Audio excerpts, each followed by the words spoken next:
ইসলাম ধর্মটা কয়টা জিনিসের সমষ্টি? পাঁচটি জিনিসের সমষ্টি। এক নম্বর হলো আকাইদ, দুই নম্বর হলো ইবাদত, তিন নম্বর হলো মুআমালাত, চার নম্বর হলো মুআশারাত, পাঁচ নম্বর হলো আখলাক। এই পাঁচটা জিনিসের সমষ্টি হলো ইসলাম। প্রত্যেকটা মানুষ যখন কালেমা পড়ে মুসলিম হয় তখন হলো তার এই পাঁচটা বিষয়ে এলেম শিক্ষা করা ফরজ। এই পাঁচটা বিষয়ের এ টু জেড শিক্ষা করা প্রত্যেকটা মানুষের উপরে ফরজ। কেউ যদি এই ফরজ লঙ্ঘন করে, এই ফরজটা না শিখে সে নামাজে দাঁড়াইলেও তার আমল নামায় গুনাহ লিপিবদ্ধ হতে থাকবে। আজকে মুসলিমদের করুণ অবস্থা এ কারণেই, মুসলিমরা আজকে তার ইসলাম সম্পর্কে যেটুকু তার জানা অতীব জরুরি বিষয় সেটা শিখে না।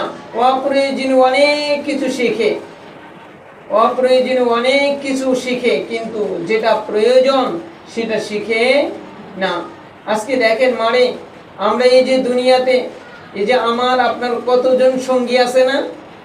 স্বামী সঙ্গী, স্বামীর স্ত্রী সঙ্গী, সন্তানাদি সঙ্গী, পিতামাতার সঙ্গী, শ্বশুর শাশুড়ির সঙ্গী, প্রতিবেশী সঙ্গী।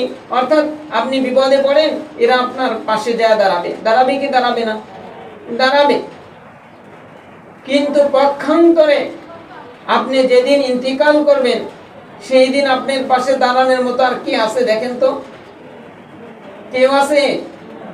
স্বামী দাঁড়াবে যে তোমার মৃত্যুর যে কষ্টটা এটা আমাকে অর্ধেক দাও? আপনারাই দেখেন, আপনারাই যে ডেলিভারির যে কষ্টটা হয়, বিজ্ঞজনরা বলেন যে ডেলিভারির কষ্টটা কিরকম কষ্ট, যে 18টা হাড্ডি যদি একসাথে ভেঙে দেওয়া হয়, যেই কষ্ট মায়েদের এই ডেলিভারির সময় সেই কষ্টটা হয়। তাহলে এই কষ্টটা কোনো স্বামী ভাগ করে নিছে? দুনিয়াতেই নেয় নাই। আর যেদিন ইন্তিকাল করবেন সেদিন কেউ দাঁড়াবে না, মা কেউ দাঁড়াবে না। আমি দেখতেছি, আলহামদুলিল্লাহ, আমি চোখ দ্বারা দেখতেছি, আপনাদের এই যে সমাজে আমি আছি, আমি দেখতেছি যে দাফন করে আসে আর ওই দুই একদিন যায় হয়তো দাঁড়ায়, তা হুজুর চলেন, হুজুর চলেন। আরে আমি যাবো কে? তোমার মা মারা গেছে, আপনার বাবা মারা গেছে, আপনি যাবেন, আমি যাবো কি লেগা? আপনি দোয়া করতে জানেন না? কিন্তু না হুজুর চলেন, আপনি করলে একটু ভালো লাগে, মনে তৃপ্তি আসে। হায় হায়, মায়ের জন্য যে দোয়া করবে, কেমন মা আপনাকে জন্ম দিল যে মায়ের জন্য কি দোয়া করতে হয় সেটাই আপনার মা আপনাকে শিখিয়ে দিতে পারে নাই। এই অবস্থা আজকে আমাদের। তো যাই হোক, মানে এই যে যেদিন ইন্তেকাল করবেন ওই দিন থেকে আপনার কাছে থাকবেই হলো ইসলাম। তাই সেই ইসলাম আমাকে আপনাকে শিখতে হবে, জানতে হবে, বুঝতে হবে, মানতে হবে। তাই আমি আপনাদেরকে এখানে বলেছিলাম, আমরা কথা বলতেছিলাম ঈমান নিয়ে। কি নিয়ে? ঈমান, আকীদা, আকাইদ অর্থাৎ বিশ্বাস। সেখানে বলেছিলাম যে ঈমান কাকে বলে, ঈমান কাকে বলে। এক কথায় বলেছিলাম ইসলাম ধর্মের বিশ্বাসকে কি বলে? ঈমান বলে। এখন এর ব্যাখ্যা কি? এর ব্যাখ্যা হলো আল্লাহ তাআলা আমাদের নবীজি সাল্লাল্লাহু আলাইহি সাল্লামের উপরে যেই বিষয়গুলা নাজিল করছে ওই বিষয়গুলার উপরে বিশ্বাস করাকে কি বলে? ঈমান বলে। কোরআন নাজিল করছে, এটার উপরে বিশ্বাস করাকে কি বলে? ঈমান বলে। আল্লাহ নবী নাজিল করছে, এর উপরে বিশ্বাস করাকে ঈমান বলে। কোরআনের ভিতরে যত বিধিবিধান আছে, প্রায় 517টা কিংবা 18টার মতো বিধিবিধান আছে, এই প্রত্যেকটার উপরে বিশ্বাস স্থাপন করাকে কি বলে? ঈমান বলে। আর যেই ব্যক্তি বিশ্বাস করে তাকে কি বলে? মুমিন বলে। তাকে কি বলে? মুমিন বলে। তারপরে বলেছিলাম যে ইসলাম কাকে বলে? ইসলাম কাকে বলে? ওই যে ধর্মীয় বিধিবিধানকে ইসলাম বলে। ধর্মীয় বিধিবিধানকে ইসলাম বলে। যেমন নামাজ ইসলাম, হজ ইসলাম, যাকাত ইসলাম, পর্দা ইসলাম, হ্যাঁ, তারপরে রোজা ইসলাম। এই যে বিধিবিধানগুলো যে আছে এইগুলাকে কি বলে? ইসলাম বলে। আর যেই ব্যক্তি এই বিধিবিধানগুলা মানে তাদেরকে কি বলে? মুসলিম বলে। এখন যে ব্যক্তি মানে না তাকে কিন্তু মুসলিম বলে না। এখন আপনার আমার দিকে একটু খেয়াল করি যে আমি যে ইসলামের বিধিবিধান আছে আমি কয়টা মানি আর কয়টা ছাড়ি। তাই মানে আজ থেকে সজাগ হয়ে যান, আজ থেকে নিজেকে একটু গড়ার চিন্তা ফিকির করেন। যে দেখেন, একটু মনকে বুঝান যে এই ঘর দিয়ে তুমি ঢুকছিলা নতুন শাড়ি পরে, তোমাকে ঘরের কতজন তোমাকে আদর আপ্যায়ন করেছে, কিন্তু এই ঘরেই তো থাকতে থাকতে তোমার চুল পেকে গেল, তোমার চামড়াটা ঘুষে গেল। এইভাবে দিলকে বোঝান যে আরে আর কোন সময় যেন ওই ঘর থেকে সাদা কাপড় করে বের হইবা, তাই ওই বের হওয়ার আগেই একটু নিজেকে গোছানোর চিন্তা ফিকির করেন। মানে আপনি যখন বাবার বাড়ি যাবেন তখন কিন্তু আপনি আগে ব্যাগ গোছান যে আমি কি নেব, আমার মায়ের জন্য কি নেব, আমার বাবার জন্য কি নেব, ছেলে মেয়েরা যাবে তাদের কাপড় চোপড়, আবার টাকা পয়সা, এগুলা নিয়ে সুন্দর মতো রওনা দেন। কিন্তু এরকম বোকা কিন্তু কেউ নাই যে যাবে তার বাবার বাড়ি, মনে করেন যে এইখান থেকে সেই কুমিল্লা যাবে তার বাবার বাড়ি, সে গাড়ি ভাড়া নেয় নাই, সে কাপড় চোপড় যেটা নেওয়া দরকার সেটাও নেয় নাই, খাবার নেওয়া দরকার সেটাও নেয় নাই। এরকম কি ব্যাককলি দুনিয়াতে আছে? নাই রে মা। কিন্তু আমি আর আপনি যে আখিরাতের সফরে রওনা দিছি, আমি আর আপনি তো মনে করি সকালবেলায় কি করলাম, এই যে রান্নাঘরের দিকে রওনা দিলাম, রান্না করলাম, রান্না করার পরে আবার নিজের বড় ঘরের দিকে রওনা দিলাম। না, মানে মনে রাখবেন, এক এক কদম যেদিকেই যান এক একটা কদম মনে করতে হবে আমি কবরের দিকে আগাচ্ছি। আপনার যদি হায়াতের জিন্দেগিতে মনে করেন 100 কোটি কদম থাকে, দেখেন আপনার জীবনে কত কদম পিছনে চলে গেছে আর সামনে কয়টা কদম দিতে পারবেন। তাই মানে এখন থেকে সজাগ হওয়ার চেষ্টা করেন। তো যাই হোক, তাইলে আমরা ঈমান, মুমিন, ইসলাম, মুসলিম এই দুইটা জিনিস শিখলাম না? এখন আসেন, আমরা কিন্তু কথায় কথায় একটা কথা বলি, সেটা হলো শরিয়াত। কি বলি? শরিয়াত। শরিয়ত, আমরা একটা কথা এটা বলি শরিয়ত। আমাদের ধর্মের ভিতরে একটা ইস্তেলাহ আছে, অর্থাৎ একটা বিষয় আছে যেটাকে আমরা বলি শরিয়ত। কি বলি? শরিয়ত। এই শরিয়ত কি? শরিয়ত হলো ধর্মীয় আইন কানুন, জীবন ব্যবস্থাকে শরিয়ত বলে। ধর্মীয় আইন কানুন কিংবা জীবন ব্যবস্থাকে কি বলে? শরিয়ত বলে। এটা মনে রাখবেন যে শরিয়ত কাকে বলে, অর্থাৎ ধর্মীয় আইন কানুন, অর্থাৎ ধর্মীয় জীবন ব্যবস্থাকে কি বলে? শরিয়ত বলে। অর্থাৎ শরিয়তে বলা আছে আপনি ব্যবসা কিভাবে করবেন, শরিয়তে বলা আছে আপনি ঘুম কিভাবে যাবেন, শরিয়তে বলা আছে আপনি রান্না কিভাবে করবেন, শরিয়তে বলা আছে আপনার সন্তানাদি কিভাবে লালন পালন করবেন, শরিয়তে বলা আছে আপনার স্বামীর হক কি, শরিয়তে বলা আছে স্ত্রীর হক কি, শরিয়তে বলা আছে বাবার হক কি, শরিয়তে বলা আছে মায়ের হক কি, শরিয়তে বলা আছে সন্তানাদির হক কি। এই সব বিষয়গুলা শরীয়তের ভিতরে যেই বিষয়গুলো আছে, এই সমস্ত বিষয়গুলাকে কি বলে? শরিয়ত বলে। শরিয়ত, এই বিষয়টুকু মনে থাকবে তো ইনশাআল্লাহ। এখন যদি কেউ শরিয়ত বলে যে শরিয়তে এটা নাই, শরিয়তে এটা নাই, এখন এইখানে আরো কয়েকটা বিষয় আছে। একটা জিনিস সেটা হলো যে একটা হলো শরিয়ত, আর একটা হলো তরিকত, আর একটা হলো হাকিকত, আর একটা হলো মারিফত। অর্থাৎ ইসলামী শরীয়তের স্তর হলো 4টা। ইসলামী শরীয়তের জীবন ব্যবস্থার চলার ক্ষেত্রে স্তর কয়টা? 4টা। একটা হলো শরিয়ত, আর একটা হলো তরিকত, আর একটা হলো হাকিকত, আর একটা হলো মারিফত। আর একটা কি? মারিফত। শরিয়ত হলো যেমন নামাজ, কালাম, পর্দা, পুশিদা, এগুলো হলো শরিয়ত। এগুলো হলো কি? শরিয়ত। আর এইগুলা যখন আপনি আমল করা শুরু করলেন তখন হলো তরিকতের ভিতরে ঢুকলেন। এগুলা যখন আপনি আমল করা শুরু করলেন তখন কি হলো? তরিকতের ভিতরে ঢুকলেন। আর এই তরিকতের ভিতরে ঢোকার পরে যখন আপনি এর নূর অর্জন করলেন, অর্থাৎ এর ভিতরের মজা, এর ভিতরের যে স্বাদ, এইটা যখন অর্জন করলেন তখন হলো হাকিকত, অর্থাৎ ইবাদতের বাস্তব যে বিষয়টা সেটা আপনি পেয়ে গেলেন।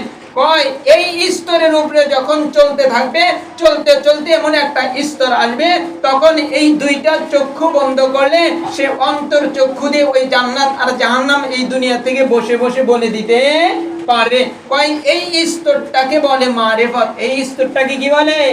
মারিফত। কিন্তু মানে দেখেন, এই যে শরীয়তের যে 4টা স্তর আছে, ইসলামের যে 4টা স্তর আছে, আমাদের তো অনেকের বয়স 50-60 হয়ে যাচ্ছে, কিন্তু আমরা তো এই শরীয়তের স্তরের মধ্যেই পড়ে আছি। শরীয়তের স্তরের ভিতরেই আমরা কি আছি? পড়ে আছি শরীয়ত আর তরিকতের ভিতরে। কিন্তু দেখেন মা, একটা চমচম, এই চমচমের যে মজা, এই চমচমের যে মজা যে খাইছে সে জানে, কিন্তু যে খায় নাই তাকে যদি দুনিয়ার সবাই আইসা বুঝায় যে চমচম এমন মজা তেমন মজা, সে কি বুঝবে ওইটা? আসলে কি সে বুঝবে? সে হয়তো একটু অনুমান করতে পারবে যে এটা এরকম মজা, কিন্তু যে খাইছে সেই এর মজা জানে। তাই মানে এই আপনাকে আমাকে শরীয়তকে কঠিনভাবে ধরতে হবে। তাই আমি আপনাদেরকে উদাহরণ আহ্বান করি, সেটা হলো যদি কোনো মা, 1 নম্বর মায়েদের 1 নম্বর কাজই হলো পর্দা। 1 নম্বর কাজই কি? পর্দা। কোনো মা যদি বেপর্দায় চলে, কোনো মা যদি দেবর বাসরের সাথে কোনো পর্দা না করে, এই মা কিয়ামত পর্যন্ত সিজদা দিলে এর একটা সিজদাও কবুল হবে না। যার কারণেই তো আমাদের উলামায়ে কেরামগণ সারমর্ম কথা এগুলা বলে যে বাবা জানিয়া রাখিও যে এই যে আমাদের যে মাদের আজকে যেই অবস্থা, এই মায়েদের থেকে তুমি মনে করিও না যে এই মায়েদের থেকে ইমাম মাহদির সৈন্য তৈরি হবে। মনে রাখিও ওই মায়ের থেকে ইমাম মাহদির সৈন্য তৈরি হবে যেই মা ছায়াটা পর্যন্ত হেফাজত করার চেষ্টা করে। কিটা পর্যন্ত? ছায়াটা পর্যন্ত হেফাজত করার চেষ্টা করে। কিন্তু মারে আজকে আমি আর আপনি ছায়া তো দূরের কথা, আজকে আমার আপনার দেহকেও আমরা হেফাজত করি না। অনেক মা খোলা ময়দানে খোলা মাঠে গোসল করে।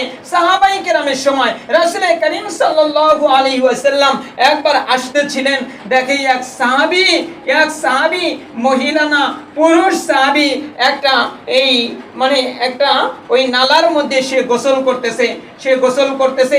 এই অবস্থায় দেখে রাসূল করিম সাল্লাল্লাহু আলাইহি ওয়াসাল্লাম সেইখান থেকে তাড়াতাড়ি মসজিদে নববীর মেম্বারে উঠলেন।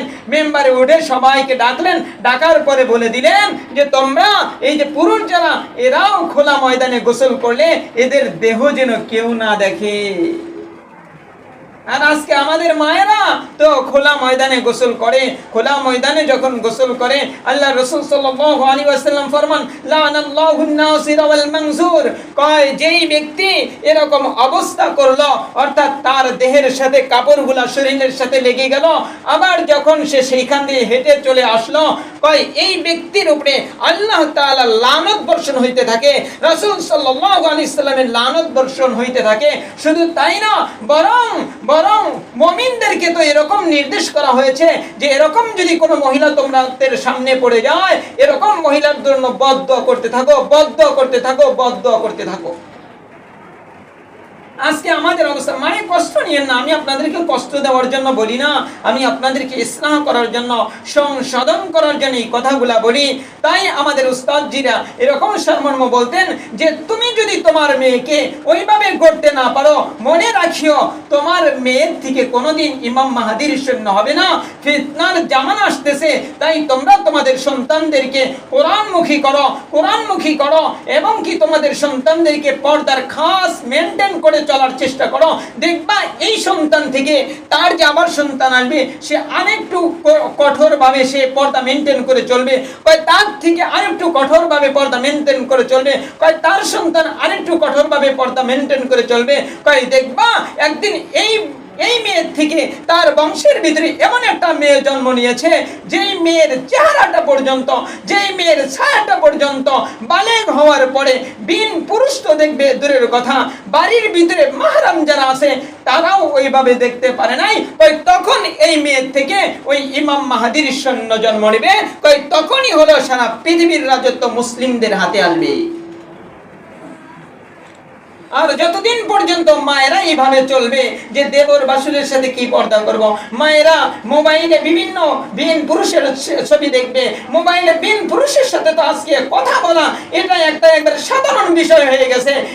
মনে রাখেন, কেউ যদি বিন পুরুষের সাথে মোবাইলে কথা বলে কিংবা এই প্রেমপ্রীতি এরকম কোনো কাজ করে মোবাইলের ভিতরে, কয় এরা এদের মতো এই আল্লাহ তাআলার জমিনে জঘন্য পাপী আর কেউ নাই, অর্থাৎ সে যদি বিবাহিত হয়ে থাকে। কিন্তু আজকে আমাদের সমাজ ব্যবস্থা বড় করুণ হয়ে গেছে। তাই আপনারা যেহেতু এলেমের মাজলিসে বসছেন, তাই আমি এলেমের নূর পাওয়ার জন্য সবচেয়ে বড় যে বিষয়টা সেটা হলো পর্দা। তাই আমি আপনাদের ক্ষুধার্ত আহ্বান করি, মনে রাখিয়েন এমন একটা দিন আসবে, সেই দিন পর্দা আপনাকে ঠিকই করতে হবে। কিন্তু ওই দিন পর্দা করে কোনো লাভ নাই। যেমন দেখবেন যেদিন আপনি ইন্তিকাল করবেন, সেই দিন দেখবেন যে আপনার লাশটাকে ঢাকবে, ঢাকার পরে ওই দিন আপনাকে 3 কাপড় দিবে না, বরং পুরুষদের 3 কাপড় আপনাকে 5টা কাপড় দিয়ে ঢাকবে। ঢাকার পরে আবার উপর দিয়ে কি দিবে? চাদর দিবে, আর বলবে যে না পুরুষদের দেখা যাবে না, পুরুষদের দেখা যাবে না। আরে ওই সময় পুরুষরা দেখলেই কি আর না দেখলেই কি? সারা জীবন যেই ব্যক্তি পর্দা করে নাই, ওই সময় তার দেখাই কি আর না দেখাই কি? কিন্তু না, তারপরেও যারা জীবিত আছে তারা বলবে যে না এটা আর দেখা যাবে না। কিন্তু আরে ওই মাই তো দুনিয়াতে জীবিত থাকতে পর্দা করে নাই। আর এই মাকে যখন কবরে নিয়ে চলে গেল, কবরে নেওয়ার পরে কি করে? লাশটাকে নামানোর জন্য বলে মাহরাম যারা আছেন তারা ধরেন, অর্থাৎ তার ছেলে কিংবা তার ভাই কিংবা তার আপন চাচা এরা ধরেন। আবার ধরেও কিন্তু হয় না, উপর দিয়ে আবার কি করে? সবাইকে অন্তর সরাইয়া দেয় যে তোমরা দূরে যাও। দূরে যাওয়ার পরে একটা চাদর ধরে, তারপরে আস্তে আস্তে বাঁশ দেয়। আরে মা দেখেন, একদিন আপনাকে খাস পর্দা করতে হবে, কিন্তু ওই পর্দার কোনো লাভ নাই। ওই দিনটা আসার আগেই নিজেকে তৈরি করার চেষ্টা করেন। যেমন দেখেন আপনার সন্তানদেরকে ভালো একটা চাকরি বাকরি করানোর জন্য, ভালো একটা ইনকাম সোর্সের জন্য আপনার সন্তানকে ছোট থেকেই এই যে কেজিতে নিয়ে যাচ্ছেন, স্কুলে পড়াচ্ছেন, আবার কি করছেন? সে এসএসসি পাস করতেছে, আবার তাকে ভালো টাকা পয়সা খরচ করে ভালো প্রতিষ্ঠানে নিচ্ছেন। কেন? যে আপনার এই সন্তানটা একদিন বড় হয়ে কি হবে? বড় অফিসার হবে। কিন্তু আপনি যদি এই সন্তানটাকে ছোট থেকে স্কুলে কেজিতে নিলেন না, স্কুলে নিলেন না, তারপরে সে কোনো কলেজেও ভর্তি হলো না, তাহলে কি আপনার এই সন্তানটা দেশের গুরুত্বপূর্ণ কোন পদে একে চাকরি দেবে? দেবে না। তাই আপনি যেহেতু এই সন্তানটার একটু ভালো ফলাফলের জন্য ছোট থেকে মেহনত করতেছেন, তাই আখিরাতেও ভালো পাওয়ার জন্য, আখিরাতকে ভালো করার জন্য, আখিরাতকে সুন্দর করার জন্য আমি আপনাদেরকে উদাহরণ যে আহ্বান করি সেটা হলো খাস পর্দার ভিতরে ঢুকে যান, নিজেরা জানতার মেহনত করতে থাকেন। এখন বলতে পারেন যে হুজুর আমাদের বাড়িতে তো এই সিস্টেম নাই, নিজেরা সিস্টেম করে নিতে হবে। সিস্টেম করতে করতেই যদি আজরাইল এসে যায়, সেই দিন আপনি তাকে বলতে পারবেন না আমার স্বামী আমাকে দেয়, আমার স্বামী আমাকে সিস্টেম করে দেয় নাই, আমার ছেলেরা আমাকে সিস্টেম করে দেয় নাই, আমার ভাইয়েরা আমাকে সিস্টেম করে দেয় নাই। সেইখানে আর এইটা চলবে না, সেইখানে চলবে হলো খালি শুধু পিটনা আর পিটনা। সেটা হলো হাসরের ময়দানে। আপনি ওই দিন বাবা ভাই তারপরে এদেরকে ওই হাসরের ময়দানের বিচারের সম্মুখীন করতে পারবেন, কিন্তু কবরের শাস্তি আপনাকেই পোহাতে হবে, আপনার ছাড় পাবেন না। এই যে কয়েকদিন আগে একটা ঘটনা ঘটছে যে মেয়েটা বড় দিনদারি জিন্দেগি যাপন করে, কিন্তু ছেলেটা কলেজ ভার্সিটিতে পড়ছে, তার এই দিনদারি ভালো লাগে না। সে তার ওয়াইফকে নিয়ে তার চাচাতো ভাই, তার মামাতো ভাই এদের সবার সাথে কথা বলতে বলে, কিন্তু মেয়েটা বলছে যে আমি তোমার থেকে বিচ্ছিন্ন হতে পারি, কিন্তু আমি আমার আল্লাহ তাআলা, আমি আল্লাহ রাসূল সাল্লাল্লাহু আলাইহি সাল্লামের বিধান থেকে বিচ্ছিন্ন হব না। সে পরবর্তীতে ডিভোর্স হয়ে গেছে, কিন্তু তারপরেও ওই মেয়ে পর্দা লঙ্ঘন করে নাই। এখন ওই মেয়েটার অনেক দাম শুরু হয়ে গেছে অলরেডি। এই কয়েকদিনের ভিতরে মনে করেন তার ইদ্যত চলাকালীন অবস্থায়ও এখন দেখেন প্রায় কয়েকটা বিয়ের পয়গাম এসে গেছে। কেন? ওই যে দেখেন যে সে আল্লাহর রশিকে কঠিন ভাবে ধরছে। কিন্তু আজকে আমাদের অবিবাহিত মেয়েদের ওরকম দিনদার ফ্যামিলিতে বিয়ে তো হবে দূরের কথা, আজকে তাদেরকে দেখতেও আসে না। আর সে বিবাহিত, কিন্তু তারপরেও দেখেন বিচ্ছিন্ন হওয়ার পরে তার দাম কত বেড়ে গেছে। তাই মারে আজকের কথাগুলো যদিও একটু বলতে চাইছিলাম একটা বিষয়, কিন্তু বললাম আরেকটা বিষয়। তাই মারে আমি আপনাদেরকে উদাহরণ আহ্বান যেটা করি সেটা হলো যে নিজের যারা জানতার মেহনত করেন, হ্যাঁ, যদি ফ্যামিলি এরকমই হয় নিজে একটু স্বেচ্ছাপ হয়ে চলার চেষ্টা করেন। আল্লাহ তাআলা আমাকে আপনাদের সকলকে এই কথাগুলো দিল দিয়ে বুঝে আমলের তৌফিক দান করেন। আমার বলার ভঙ্গিমায় যদি কেউ কষ্ট পেয়ে থাকেন আল্লাহর হস্তে ক্ষমা করে দিয়ে। আসসালামু আলাইকুম ওয়া রাহমাতুল্লাহ। ছুটি আপনার।